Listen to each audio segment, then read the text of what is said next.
Hello. Hi, everyone. My name is Jake Flomenberg, and I'm thrilled to be here to talk to y'all about open source. By a quick show of hands, how many folks are from North Carolina that are in the audience today?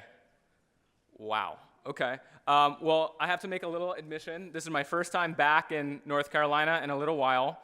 I am a Duke grad, I am a Blue Devils fan, and I did read the Code of Conduct policy, and while they did mention operating system and text editor, they didn't mention sports team allegiance, so hopefully they sneak that in there. Anyways, once upon a time I was a useful engineer and have gotten less productive through each step of my career. I worked at Lockheed Martin, then I did product work in the early days of Cloudera, and then at Splunk, and now I'm a partner at Accel. We're a global venture capital firm, and we invest in companies in all shapes and sizes. We partner at the seed and Series A stage, and like to be that first institutional partner for the entrepreneurs we work with. We try to fund companies that are going to meaningfully change the world and are lucky enough to partner with companies like Dropbox and Facebook and Flipkart and Slack and Supercell, to name just a few. But on top of that, a large and growing practice for us has been around the business of open source. And again, we've been lucky enough to partner with ZenSource back in the day, Cloudera in 2008, and more recently companies like Heptio around the Kubernetes ecosystem and Corelight around the Bro IDS ecosystem. And so I'm supposed to talk to you about the relationship between these two things, open source and the Benjamins. But before I do that, I think it's really important to mention that there's a huge chunk of the open source community that's not explicitly about this link. There's folks building open source software for all sorts of reasons, and many of them are not doing it for money. You're going to hear from a lot of them later today. But to a certain extent, the proxy for success of building an enduring company with continued growth prospects is the IPO. And in the first generation, as Tim alluded to, of open source, there's really only one example of this, and that's Red Hat. It's the only durable public open source company of its era, in my opinion. And my goal in coming here today is to tell you that this is in the process of changing for this generation of open source companies. There's at least 4-ish new IPOs in the past year or so that are built around open source, and I'd say it's pretty likely that in the next year or so that number could double. So hopefully this is nothing new to you, but there's a massive shift going on in terms of how enterprises are buying and adopting and deploying software. We've gone from open source as the norm, from the exception to the norm. I don't think I need to tell you this. If you're at this conference here today, you can probably feel this. And it's not a fad. It's not a developer off in the lone corner trying something new.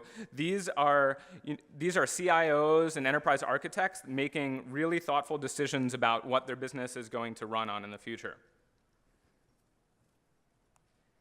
Simply put, this is how forward-thinking organizations are going to adopt and deploy technology. Now, it just so happens that both these CIOs, when I got these quotes, have gone on to have new and interesting roles. So apparently, if you want a promotion, all you have to do is come find me, give a little quote that makes it onto a slide, and you'll get promoted. But anyways, Marty at Goldman Sachs pithily describes their approach to open source software. Download, build, buy. Download as an open source software, build as build it internally, and buy as buy proprietary software. Think about that. Open source is first in their order of operations, and proprietary software is last. It almost begs the question, particularly in infrastructure software, if I were starting a company today, why wouldn't I start it as an open source company? These are real customers dedicating real budget, taking an open first view of the world. But break open many of the Fortune 500 companies, and you'll find open source software everywhere. These are just some of the companies that I've spoken directly with that have material amounts of open source software in their stack. Even more than that, these companies are contributing back to the open source projects. It's not just Google and Facebook, it's Walmart, it's GE, it's even Merck. According to surveys and even informal polls I've done, about 2/3 of these companies are contributing back to open source software. And this isn't a lone developer off in the corner. Some of these companies have as many as half of their developer workforce contributing back to the open source community. So why now? I could spend all day on this slide, but in the interest of time, I can't talk about the rise of the development power. I can't talk about planning for web scale, but I will quickly mention control and speed. More so than ever before, these enterprises want to be in control of their own IT destiny. And as the rate of innovation increases, these companies need agility. And these platforms let them integrate deeply and move quickly in a way that they could not with enterprise software. Great open companies will also embrace and integrate adjacent projects in order to meet the emerging demands of their enterprise customers. When discussing this topic with the organizers, we talked around the business of open source. And I had to step back for a minute and think about that. Why are we using this term business of open source? No one ever comes up to me and says, hey, Jake, let's talk about the business of proprietary software. No one would say that. So why is this? One, I think because the business around open source software are not yet fully developed and understood. And two, because open source is really a development model, not a business model, and that's okay. And what's great about this wave of open source software and different about it from the last is not the development model. That's great. That's the same. It's the adoption and the emerging business models around the business of open source software. It's what I like to call open adoption software. It's software that's openly developed, openly adopted, and it's becoming a dominant model for how enterprises are delivering IT. OAS is also a go-to-market and company-building philosophy.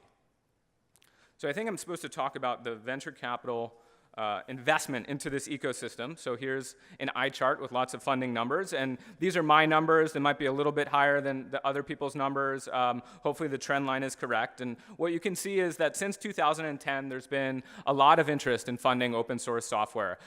There's a little kink in the curve, and it's largely a reflection of two things. One, I think a little macro trend in the investment community where investment did peak in 2015. And then there's also this little $900 million investment in Cloudera in 2014 that kind of skews the numbers a little bit. But the point is that there is continued investment in open source software, and it's only growing.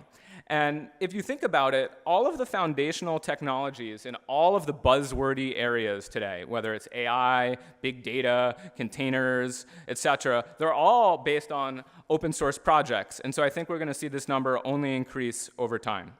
There's over 24 venture capital firms that are actively investing in the open source space. And by my count, there's about 10 companies that are private, billion-dollar open source companies.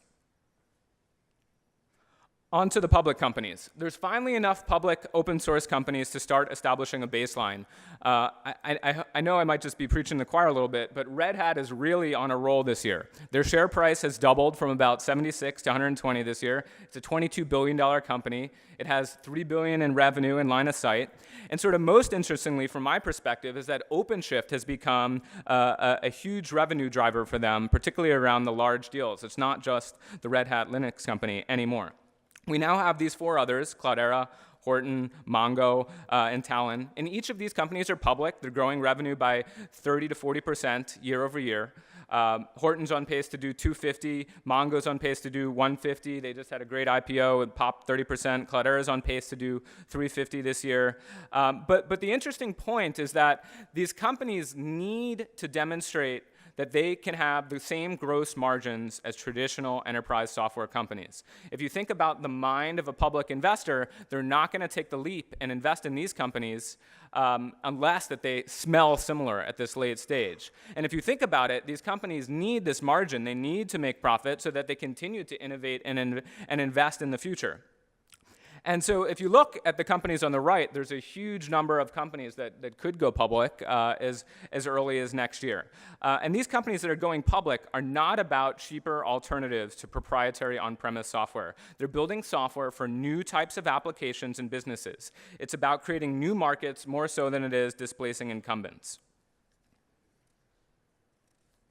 So the cloud. There's a lot I could say about the cloud, but the public cloud is going to be play a really interesting role in the world of open source going forward.